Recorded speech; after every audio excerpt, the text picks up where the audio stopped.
Welcome! This is Everyone Loves Pirates, and this channel was created for this very video, or series of videos, on Crusader Kings. And what this is a let's learn, let's play of Crusader Kings II. The focus being of which to teach you how to play the game through gameplay as much as possible. I don't want to spend hours just kind of telling you what each button and each icon on the screen does and means, but we will play the game, and as things become important, I'll explain what they are. So hopefully this won't be too boring. But the reason why I decided to make this tutorial session is because there used to be some really great tutorials for Crusader Kings II, but unfortunately the game has changed so much since those days that they're practically useless now, unfortunately. The mechanics are just too different. There's too many things that have changed. Even the UI is different now in a lot of ways. So that's why I've done that. This version is 2.0.3. Hopefully that is still current for you. I will try to keep these videos updated either in the description or I'll add additional videos to let you know what's changed. But you should be able to start now and everything will be the same as you see it on your screen. So let's get started. Here is our map. It's beautiful, is it not? We are going to start in Ireland. This is considered Newbie Island. And the reason for that is it's basically just isolated from the rest of the map. You're not going to get harassed too much over here. And that's important for a new player. You won't be overwhelmed by what's going on. But we can change the map view up here. And the thing we want to look at mostly is independent realms. So I won't talk about what those do yet, or even in this video at all. But we want to find an independent character to play. The other thing we want to look at is the start date. I have the Old Gods DLC, so we can start at basically the earliest start date. But I don't want to do that because you might not have the DLC. And I want everyone to be on the same page. So I'm going to use the typical earliest start, if you don't have the DLC, of September 15th, 1066. And as we look at independent realms, that just means each one of these characters is independent, or these lands are independent. So you see these large lines delineating in between these counties. Just says, hey, Kildare here, he's independent. You can click on him, County Kildare, independent. He doesn't answer to anybody else. Dublin, independent. However, you see here, these two counties are together. They don't have that line in between them. What that means is someone either owns two parcels of lands, or maybe someone's not independent. So we can click here on Thomond and see, oh, it's owned by this guy, King Murchad of Munster. He's actually a petty king. He's not actually king. He calls himself a king, but he's a duke because he owns a duchy, which is just a combination of counties. And duchies, when they're combined, are called a kingdom, and kingdoms, when they're combined, are called an empire. But he's a petty king, he's a duke, and he does have a vassal under him, the Earl of Ormond. And we can click on Ormond, or we could have clicked on his picture and see that he is a vassal of Munster. He is the Earl, or a count. Earls are what the British islands call counts. Same thing. Each little area might call them something different. So you can use those interchangeably. But he does have a liege here, the petty king, which means that he answers to the petty king. He is not independent. He could try to become independent, but right now that's his liege. The liege is the person who's above somebody, who somebody answers to. Now we can scroll out. We can zoom with our mouse wheel. We can also move the map by holding our mouse wheel and dragging, clicking it, or if you have a middle mouse button, using that. We can see England has been created, so has Scotland. Ireland has not. So England is its own independent realm. The Empire of Brittany has not been created. Brittany. The Britannia. There you go. But each one of these counties is under England. So the king directly owns that county, but let's look at Warwick. It's a vassal of England. It's this duke, the Duchy of Mercia. Duke of Mercia. He knows he's not a petty king because he's under a real king, his liege, the King of England.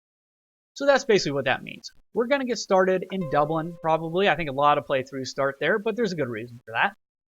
And we see our character. It is the Earl Murchad of Dublin. He is in the house, his dynasty, his family is Al Chineslag.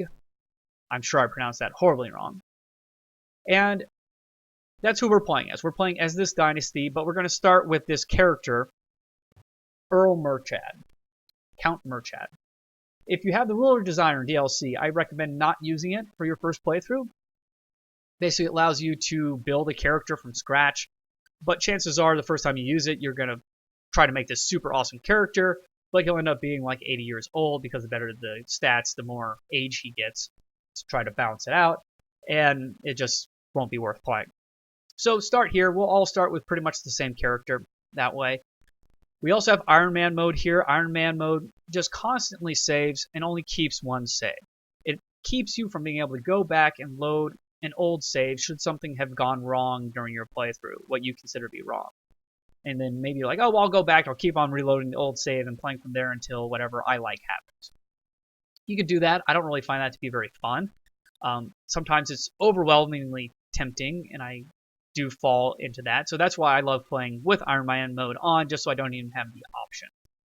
That's called save scumming. And you don't want to be a save scummer. You just don't.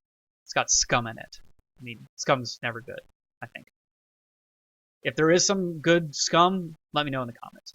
But I'm not actually going to play this playthrough with Iron Man mode enabled, and maybe you won't want to either for your first playthrough. My reasoning is, should something go horribly wrong, and it kills off this playthrough, I don't want to have wasted hours and hours of playing, since this is a tutorial. Now, if it was just a let's play for fun, I would totally have it on. But we may need to. I probably won't, but if we have to, I want the option to be there to load an older game. So, let's get playing.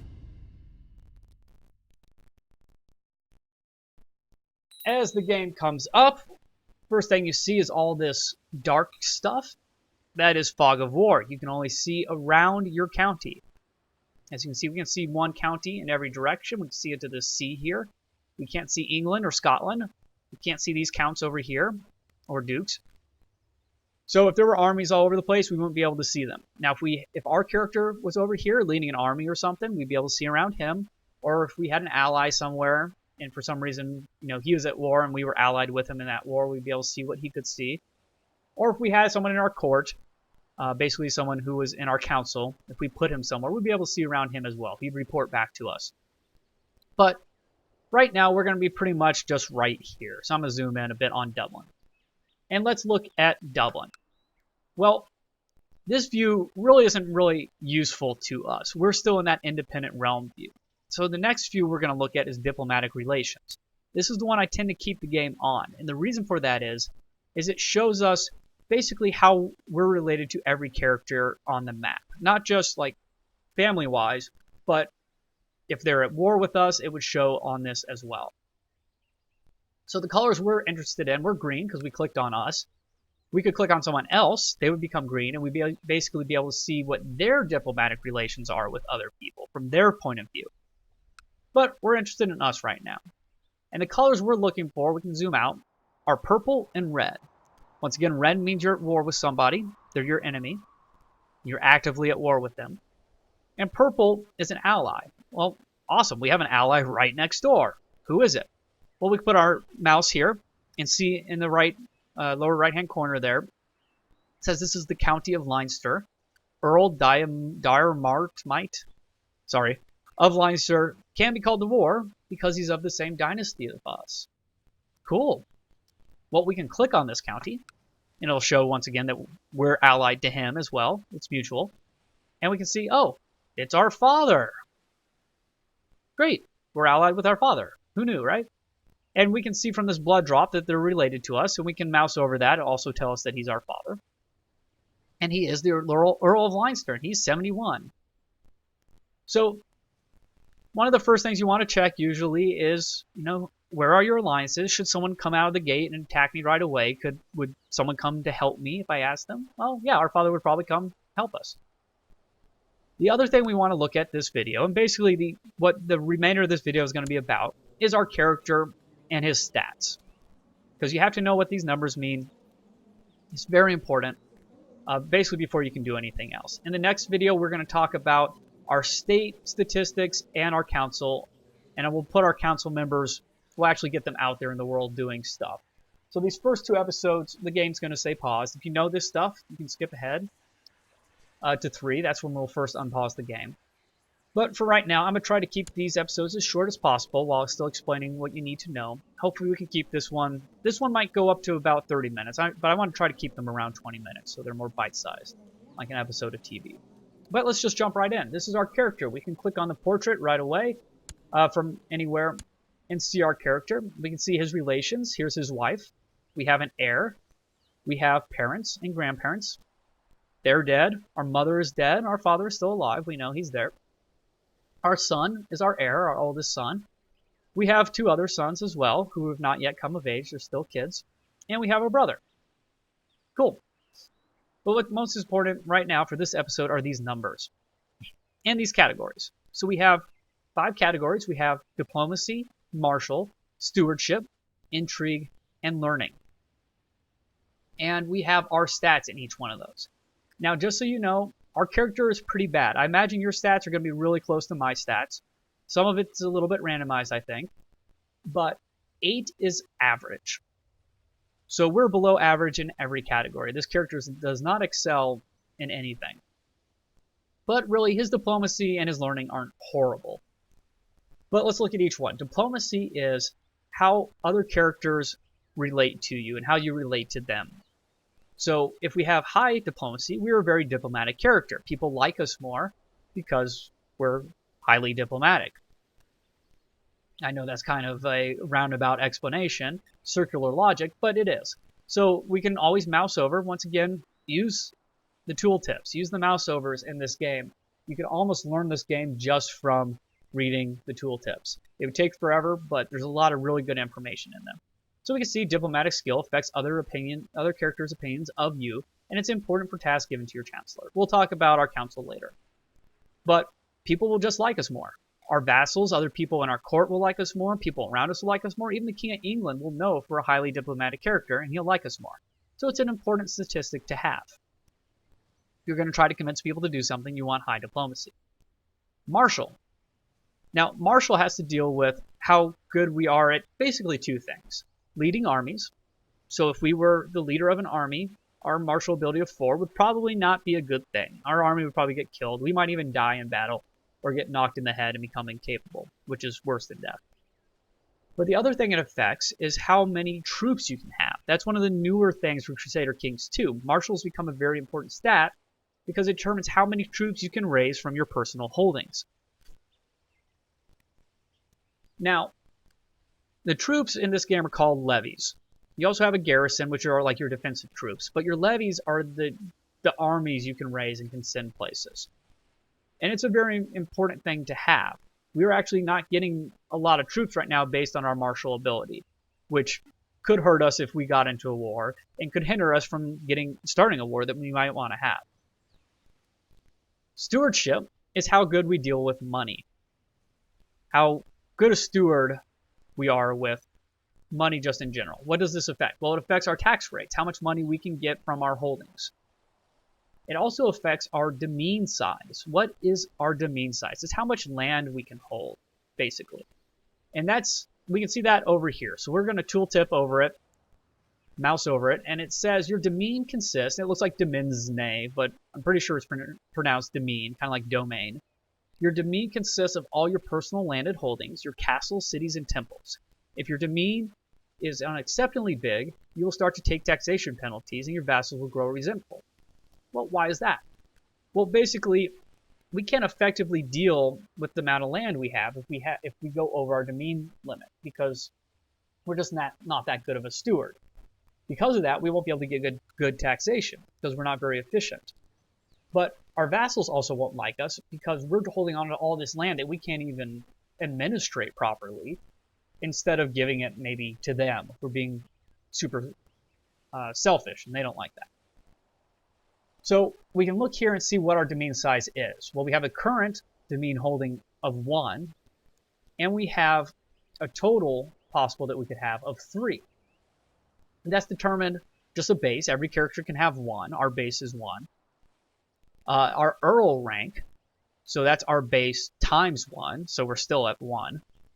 Ruler stewardship bonus is plus 0 because we're not that good of a steward. Gavelkind succession is our succession law, what happens to us when when we die, how our lands are split up, and I'll explain those later. But that's providing 0. It's providing 30%, which comes out to 0. And our legalism, which is our technology, it's one of our technologies, is giving us +1 as well. So those added together gives us a domain size of 3. And remember, this domain size, as it explains up here, is castles, cities, and temples that we own. Not necessarily how many counties we own. A lot of times those will be the same, but if we look at our county here, and we'll get into this more in depth too, but it's important to know. We have a castle here. It doesn't really look like a castle, but it is. And this is our personal holding. Okay, we can tell that because here's our flag for the county of Dublin, and it's on both sides of this. This is owned by Merchad Mac Diarmid Al Chainslang, which is us. We look at this city. This is a city. It has our flag. It's in our county. This is our vassal. This is one of our vassals. But this dude holds it. We can click on his flag and see who he is. This mayor is our vassal, and he owns this city. Sorry, I clicked on the wrong thing. We'll go back to the holdings. And this is a bishopric, basically a church. They're owned by bishops. We can hold these types of holdings, but we don't want to because we are a feudal lord, and we don't know how to deal with them, and we'll get huge negative modifiers to holding these lands. But you see here, there is more land. We could build another castle. If we did that, our domain size would go up to 2 because we'd have 2 castles that we own, even though we only own 1 county. If we had multiple counties and then made those into a duchy, and I'll explain that later, but if we became a duke but didn't gain any more holdings, our domain size would stay the same because we don't have any extra holdings, personal direct holdings. We'd be a duke and we'd have maybe more land under us, but our holdings would be the same possibly, and our domain size wouldn't go up. So that is stewardship. It's a very important skill. Intrigue, and we'll mouse over this, is the primary attribute of the spy master. High intrigue improves the chance of uncovering plots and carrying out skullduggery like assassinations. So this is our ability to plot. And it's not just offensive, it's also defensive. How well we can defend against plots against us and root them out and know what people are doing. So our skill is very bad at this. There's a good chance that we would not be able to plot very well against anybody, and anyone plotting against us, we probably won't know about it. It's an important skill, but not as important for you to have. And I'll talk about the importance of each one. But we have people that can have high intrigue, and we can have them do stuff for us. Now, we are almost average at learning. We actually have a base of 8, but it's being affected. And we're going to go into these characteristics next. But learning has to deal mainly for us as feudal lords with technology. The higher our learning score, the more technology we will have. The quicker our technology will grow. Now, as a count, we basically don't affect technology at all. That doesn't really come into play until we're a duke. So it's not really that important right now. And it's probably the least important as a player. Most players won't really want a high learning because there's other stats that are much more important. But, you know, ours isn't horrible. And we'll talk about technology in a future episode in much, much, much more depth. The other thing these numbers affect can also be events that happen. So should some special event happen, you'll have just your regular answers that you'll be able to do to deal with the event. But if we're particularly high in a category, if we have really good diplomacy or really good learning or some really good stewardship, we might have another option, a much better option based on our intelligence in that area. So that's another good reason to have to at least be pretty good in some of these areas. Now, these numbers are affected. If we mouse over them, we can see that for diplomacy, let's say, it's based on a base score of 3, and an honest trait is adding +3 to that. What do those mean? Well, base is what happens as you grow up. Your character gains base scores in each one of these. So our character, between the age of 0 and 6, our base numbers are determined by our parents' numbers. So if our parents were really good at diplomacy, every year on our birthday, the game will roll, it will randomize for each category the chance of us getting a point in that category. The higher our parents' scores, at least from age 0 to 6, the more weighted that random roll will be towards us getting a point. There's still a chance we wouldn't, or if our parents were really bad at diplomacy, there's still a chance we might get some diplomacy. But the odds are much better that we will turn out much like our parents. Now, from between age 6 and 16, you actually have a guardian. It could be your parents, but it could be someone else. And it's their scores that will affect you on your birthday, whether you level up, let's say, in each one of those categories. So we have a very, very low base of 3. But we also have this honest trait that's affecting our diplomacy. And our traits are down here. Traits, characteristics, whatever you want to call them. And here's honest. We can mouse over and see that it's adding -2, so subtracting intrigue, but it's adding +3 for diplomacy. Well, why is this? We can read it and see that, well, lies don't come easily to this character. He values truth above all else. Not a good trait for plotters, but it's respected among diplomats. It makes sense. If you're trying to plot, being able to lie will come in handy. You'll be better at it. Since we can't lie, we're not very good at plotting. However, or we tend not to lie. However, people love honest people, so we're much more diplomatic. We're highly respected because we can be trusted. We have other traits as well. We have humble. It's adding +1 to our piety every month. So the church likes this, and we'll talk about piety and prestige later. We have temperate, which is adding +2 to our stewardship, which is good. So we can mouse over stewardship and see we have a base of 3, and temperate's adding 2 for a total of 5. We are also lustful. This is hurting our piety a little bit each month, but it's boosting our fertility. We tend to want to be amorous, and because of that, it's much more likely that we will be fertile, that we will have children.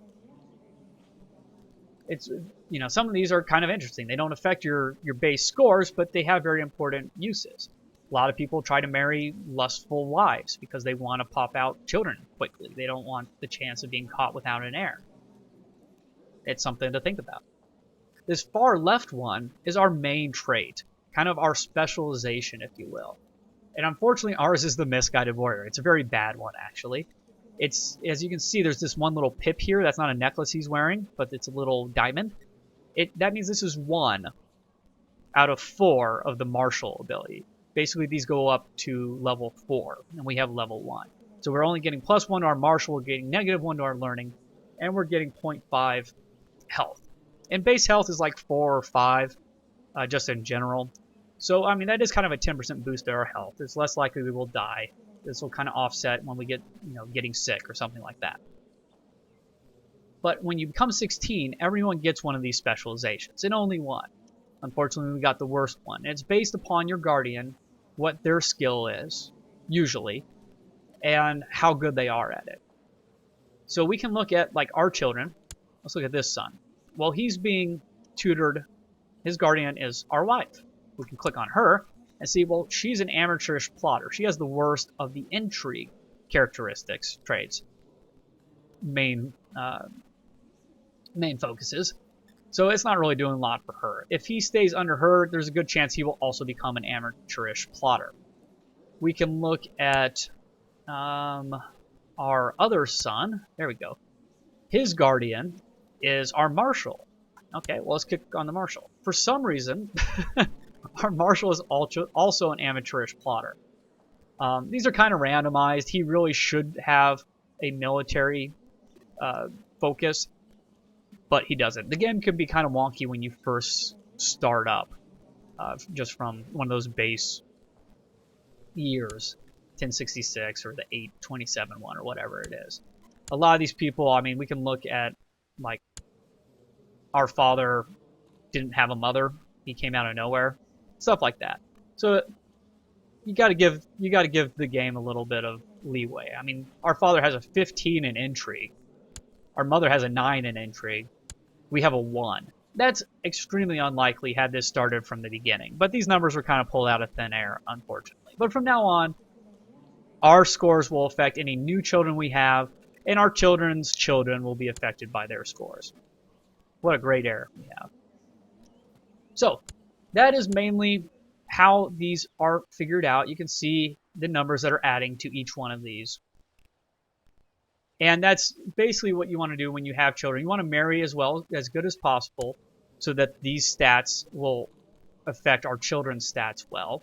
And you want to pick good guardians for your children so that they will affect the children in a good way. Because in this game, you are playing, and we'll go into this more, but you're playing as your dynasty, as your family. We will play as someone in our family when we die. If you run out of family, game's over. If you run out of land, someone else inherits your land that's not of your family, game over. So that was our first episode. Hopefully it wasn't too boring. You learn, once again, these numbers are so important. We're going to be referencing them all the time. In the next video, we will talk about our state numbers. We will talk about our council, how their numbers affect ours, but also just what we can do with them. Each one of these things they can do. And we'll talk about where we should place them at this point in the game. And we will place them, and we will get playing. So I hope you enjoyed this. I hope you learned a lot. Please come back, and I will see you later.